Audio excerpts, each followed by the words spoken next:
Assalamualaikum warahmatullahi wabarakatuh. Salam sejahtera bagi kita semua. Hadirin Dewan Juri dan tim pro yang kami hormati, perkenalkan, saya Ervan sebagai delegasi LDBI dari SMA Negeri 1 Salaman, Kabupaten Magelang, Provinsi Jawa Tengah. Sebagai pembicara pertama tim oposisi, pada kesempatan ini akan menanggapi pernyataan dari pembicara pertama tim pemerintah, kemudian menjelaskan dasar argumen tim kami yang berkaitan dengan mosi debat kali ini, yaitu Dewan ini akan mewajibkan orang tua untuk mengikuti tes kelayakan sebagai syarat memiliki anak.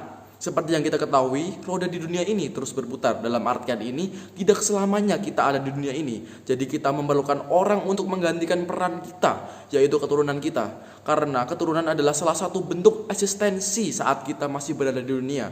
Dalam konteks berdebat kali ini, orang tua diwajibkan mengikuti tes sebelum memiliki keturunan karena berbagai pernyataan yang tim pemerintah paparkan.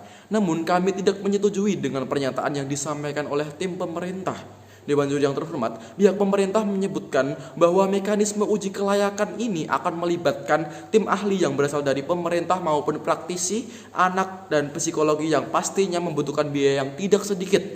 Sedangkan tingkat kemiskinan di Indonesia menurut Badan Kebijakan Fiskal Kementerian Keuangan Republik Indonesia pada September 2022 tercatat sebesar 9,57% atau sebanyak 26,36 juta orang berada di bawah garis kemiskinan. Tingkat kemiskinan ini naik tipis dari Maret 2022 sebanyak 9,54%. Ambang batas garis kemiskinan pada September 2022 meningkat sebesar 5,95% menjadi 53,547 dari sebelumnya 505.468 pada Maret 2022. Lalu bagaimana nasib orang yang tidak memiliki anak tapi yang ingin memiliki anak tapi tidak memiliki biaya? Kemudian tim pemerintah menyebutkan akan memberikan pendampingan materi yang bisa dibaca sebelumnya. Padahal faktanya UNESCO menyebutkan Indonesia merupakan urutan kedua dari bawah soal literasi dunia. Artinya minat baca yang sangat rendah. Menurut data UNESCO, minat baca masyarakat Indonesia sangat memprihatinkan, hanya sekitar 0,001%. Artinya dari 1.000 orang di Indonesia hanya 1 orang yang rajin membaca. Jadi tim oposisi jelas menolak tes kelayakan ini karena sangat tidak efektif. Selain itu, seperti yang kita ketahui bahwa kemajuan teknologi sudah semakin berkembang untuk mencari materi pengetahuan terkait pola asuh anak atau parenting tidak lagi susah karena adanya teknologi handphone. Tak sedikit influencer yang membahas tentang hal parenting yang baik dan benar. Selain itu, sudah banyak aplikasi yang dapat menghubungkan langsung dengan dokter atau tim ahli parenting. Sehingga dengan ini kami tim oposisi jelas menolak tes uji kelayakan sebagai syarat memiliki anak.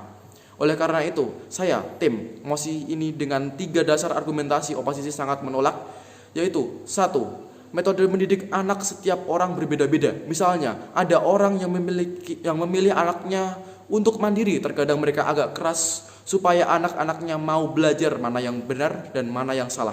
Lalu ada juga orang tua yang mendidik anaknya dengan lemah lembut, seperti mereka mendapatkan pikiran bahwa anaknya harus dinasihati secara lembut menuruti keinginan mereka atau secara kasarnya dimanja. Dan masih banyak juga metode-metode untuk mendidik anak mereka. Karena itu kita bisa gambarkan seolah-olah ada singa, badak, monyet, dan ikan yang diminta untuk memanjat pohon untuk menentukan siapa yang boleh memiliki anak. Tentu saja pada akhirnya hanya monyet saja yang memiliki anak. Tentu saja pasti pemerintah menyediakan materi-materi tentang mendidik anak. Namun bagaimana jika orang itu belajar mendidik anak hanya untuk lulus tes? Dalam artian ini, maksud saya adalah pendidikan tidak bisa merubah sikap seseorang untuk melakukan sesuatu. Seperti orang ini menjalani pendidikan supaya anak lebih dimengerti atas segala kebutuhan dan perbuatannya, dan itu juga dituliskan dalam tes. Namun berbeda dengan yang diterapkannya saat dia mendidik anak yang sebenarnya. Seperti yang diterapkannya adalah anak harus bisa mandiri supaya ia belajar atas apa yang dia inginkan, harus ada perjuangannya. Begitu juga sebaliknya. Jadi meski ada pendidikan, tetap saja kembali ke pribadi masing-masing dan kepercayaannya untuk mendidik anak menjadi yang terbaik menurut versi mereka masing-masing.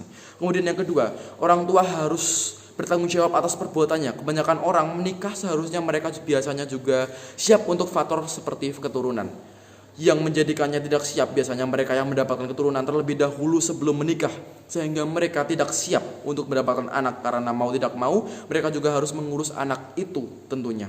Kemudian bila semisal dalam pernikahan mereka berkomitmen untuk tidak memiliki anak terlebih dahulu, tapi mereka mendapatkan anak lebih cepat dari perkiraan mereka, jadi itu tetap menjadi tanggung jawab mereka, karena pada dasarnya mereka sendiri yang melakukan proses pencegahan, yang tidak melakukan proses pencegahan seperti KB, pengaman dan sebagainya.